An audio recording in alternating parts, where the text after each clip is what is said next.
This is the Barbados Today morning news for Monday, October 21st. Thank you for joining us. I am Mary-Claire Williams. One government minister has hailed the deal struck with the international creditors last Friday as further proof of the international community's growing confidence in Barbados. The agreement came months after external creditors unanimously rejected an offer presented by government back in June. Friday's deal was reached nearly a year and a half after the Mia Mottley administration announced an immediate suspension of debt payments in an effort to restructure the country's burdensome debt of 157% of gross domestic product. Speaking to reporters on the weekend, Minister of Maritime Affairs Kirk Humphrey also pointed to the announcement of Marriott International's purchase of Elegant Hotels Group as an indication that the Barbados Labour Party government is moving in the right direction. There were two announcements that I believe reflect and are tremendously indicative of the expression of confidence that people now have in our great country. The first would be that we have settled the announcement that we settled the external debt situation with our creditors. That augurs well for Barbados. There were people who were suggesting that we weren't able to do it. A lot of our persons on the other side who were attempting to critique were suggesting that the Barbados Labour Party was dropping the ball on this.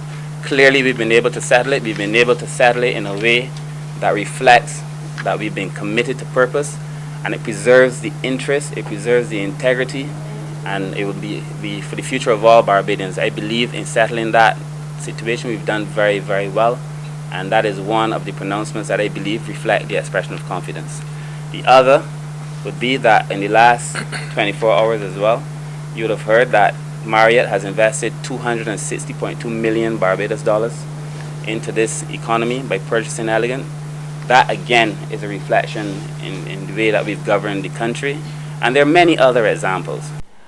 Minister of International Business and Industry Ronald Toppin is appealing to the business sector to bring more foreign business to Barbados. He made the call at a church service at the Covenant Life Teaching Center to mark the start of International Business Week on Sunday. Toppin told members of the Barbados International Business Association they should not be daunted by the current challenges facing the sector. Despite the challenging international regulatory standards, Toppin said it is important that the country regains and maintains its global competitiveness. UWI Chancellor Robert Bermudez has issued a call for further activism on climate change. He was addressing the graduation ceremony at the Cave Hill campus on the weekend, and he called on the graduating class to do their part in raising awareness. An important element in addressing climate change is advocacy and activism. I applaud the effort being made by students to ensure that climate change is given prominent attention by politicians around the world. Barbados has shown leadership by focusing on the blue economy. Cave Hill's campus is positioned to support this important initiative. The global movement underway, with one of its leaders, a young Swedish student, is growing in numbers and collective voice, recognizing the critical impact that climate change will make to your individual futures. And veteran Calypsonian Red Plastic Bag is one of 3 individuals awarded an honorary doctorate at Saturday's ceremonies, and he had this advice for the graduating class. Your beginning is not as important as your becoming.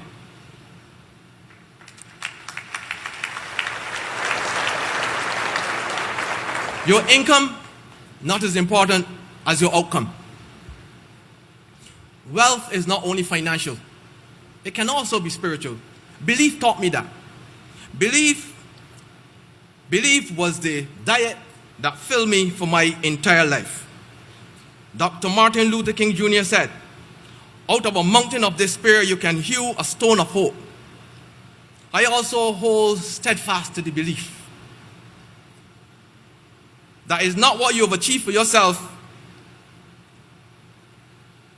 that is your true measure. Your true measure is how you have been able to impact the lives of people around you. I'm happy I was able to make people happy with my work. There's regional and international news after this short break. It's Festive Friday at the Bridgetown Night Market at Pelican Craft Center. Kick off the weekend this Friday from 4 p.m. to midnight with loads of food, drinks, and entertainment. Get ready for Crop Over with the Rhythm Roots Street Parade. Party like it's Kadooman Day on the street around Pelican Village with costume reveler, music, and more. It's Festive Friday. It's Festive Friday at the Bridgetown Night Market at Pelican Village Center from 4 p.m. to midnight. Admission free.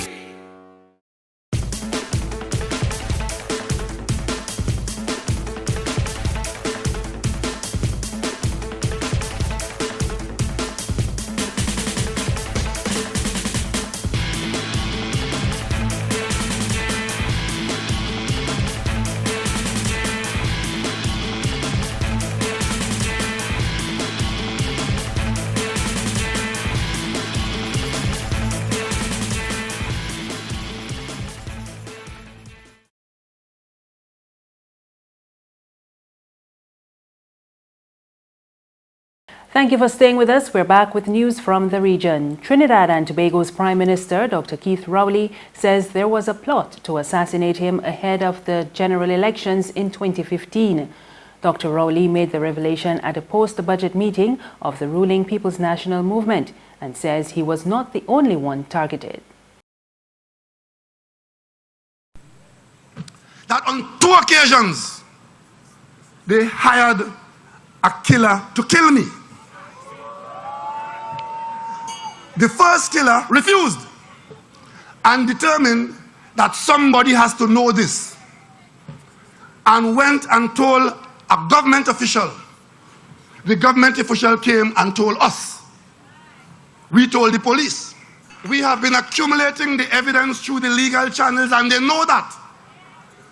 And that is why one of the first meetings I've had in Whitehall in recent times with the security forces of this country involved is to determine how to protect the Attorney General because persons have paid money to kill him. Understand what we're dealing with in this country, eh? Further afield, the Lebanese Prime Minister Saad al-Hariri has agreed on a package of reforms with government partners to ease an economic crisis that has sparked protest aimed at ousting a ruling elite seen as riddled with corruption and cronyism. The agreement was reached as hundreds of thousands of protesters flooded the streets for a 4th day in the biggest show of dissent against the establishment in decades. We get more in this Reuters report. We are continuing with the movement even if we have to escalate. We will remain part of the movement until our last breath. Danny Mortada has spent the last 4 days on Beirut streets. One of thousands calling for the downfall of a political elite that protesters blame for plunging Lebanon's economy into crisis. Like more than a third of under 35-year-olds, Mortada is unemployed. This at the end has become like our job because there are no jobs in the country. Our job has become to come here and demand our rights. On Friday, Prime Minister Saad al-Hariri gave his feuding coalition partners 72 hours to agree to reforms that could ward off an economic crisis, hinting that he might otherwise resign. Some politicians and union leaders have called for the whole government to step down, adding to a rising chorus of voices in an unusually unified protest, pulling together all segments of Lebanese society. That's news, but for the very latest, visit our website www.barbadostoday.bb. You can subscribe to our e-paper, email updates, and like us on Facebook, and sign up for our breaking news alerts via WhatsApp. We're also on Izumi Media in bus terminals and Screenplay at supermarkets and gas stations near you. You can also hear us on Mix 96.9 FM and Capital Media HD 99.3 FM. I am Marie Claire Williams. Good morning.